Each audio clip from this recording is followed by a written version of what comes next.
Ya, puji Tuhan.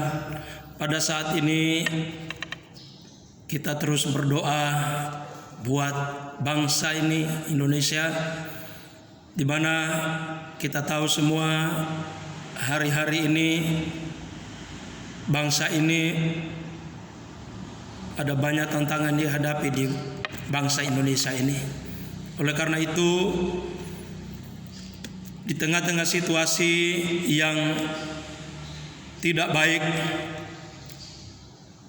di tengah-tengah situasi yang tidak mudah kita hadapi ini, saudaraku, dimanapun kita berada, kita percaya bahwa kita butuh kekuatan tangan Tuhan untuk menolong saya dan saudara untuk bertahan di dalam pengiringan kita, percaya kita kepada Tuhan.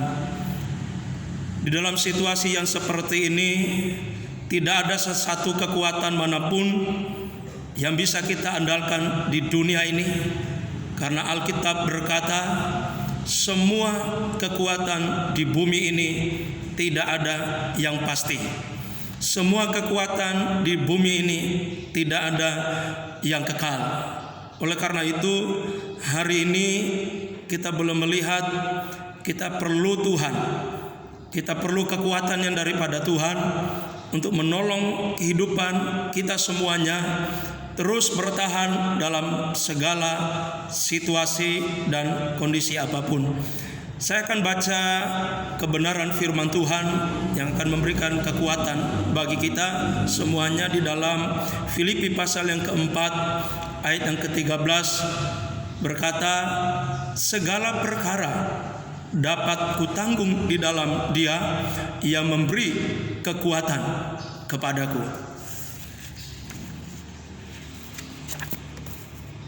Dalam perjalanan kehidupan Rasul Paulus, firman Allah sudah berkata bahwa hanya Yesus menjadi sumber kekuatan di dalam kehidupan Paulus.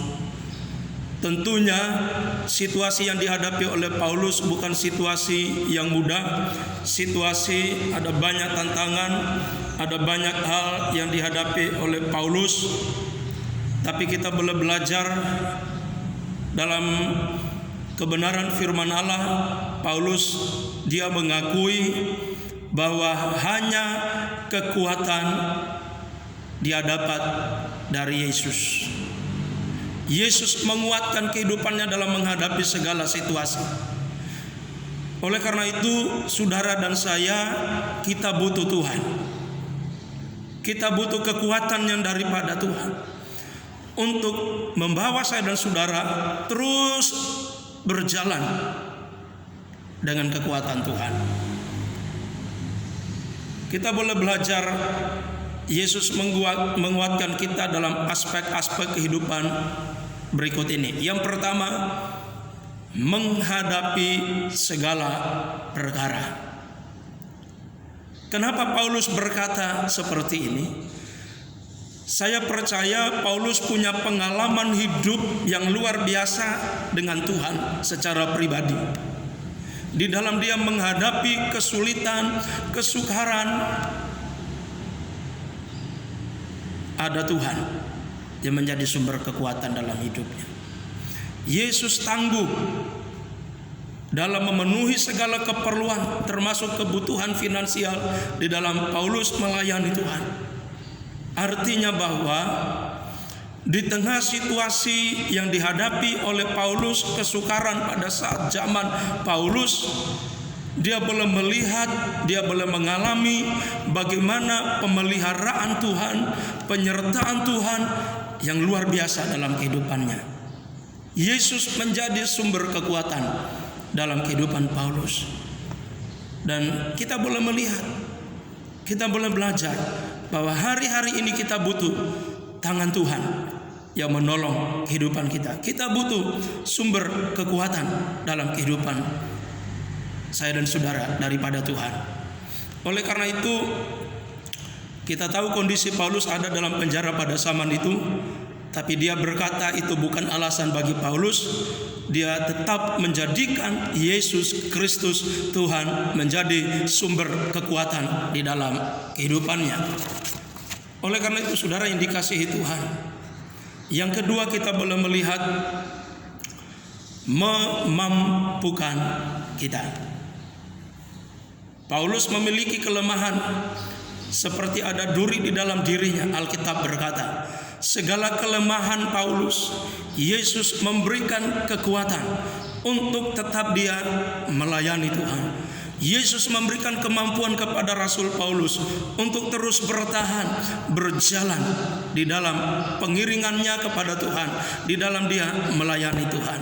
Situasi yang kita hadapi hari-hari ini saudara yang dikasihi Tuhan, kita butuh Tuhan, kita butuh kekuatan yang daripada Tuhan, yang memampukan kita semuanya terus berjalan bersama dengan Tuhan, terus berjalan dalam pemeliharaan Tuhan, terus berjalan dalam kekuatan Allah. Oleh karena itu kita boleh belajar dalam poin yang kedua, Yesus memampukan kita semuanya untuk memberikan kekuatan dalam kita menghadapi tantangan kehidupan. Yang terakhir, yang ketiga, menguatkan kita. Yesus turut bekerja di dalam kehidupan pelayanan Paulus. Di tengah-tengah keterbatasannya, di tengah-tengah kondisi yang dihadapi oleh Paulus, dia mengalami bagaimana tangan Tuhan turut bekerja dalam kehidupan pelayanan Paulus. Yesus campur tangan dalam kehidupan orang percaya sepanjang kehidupan saya dan saudara terus berjalan dengan Tuhan, terus melekat kepada Yesus, maka tangan Tuhan terulur bagi Anda dan saya. Maka Tuhan memberikan kemampuan kepada kita, menguatkan saya dan saudara untuk kita terus setia berjalan dalam rancangan Tuhan. Yesus sanggup memberikan kekuatan yang berlipat kali ganda bagi saya dan saudara untuk terus bertahan dalam kehidupan ini. Oleh karena itu saudara yang dikasihi Tuhan, apapun situasi yang terjadi di hari-hari ini, yang terjadi di bangsa kita, kita tidak perlu takut karena kehidupan kita. Kita belajar bahwa ada rencana Tuhan yang besar yang Tuhan kerjakan di bangsa ini, yang Tuhan kerjakan dalam gereja Tuhan, yang Tuhan kerjakan dalam kehidupan saya dan saudara. Ketika kita memahami, ketika kita hidup kita terus melekat kepada Tuhan, maka Yesus menjadi sumber kekuatan bagi Anda dan saya terus bertahan di dalam kita melayani Tuhan, terus kita bertahan di dalam pengiringan kita kepada Tuhan. Maka kita tidak pernah habis kekuatan karena kita menjadikan Yesus menjadi sumber kekuatan bagi kehidupan saya dan saudara. Tuhan Yesus memberkati kita semuanya. Amin.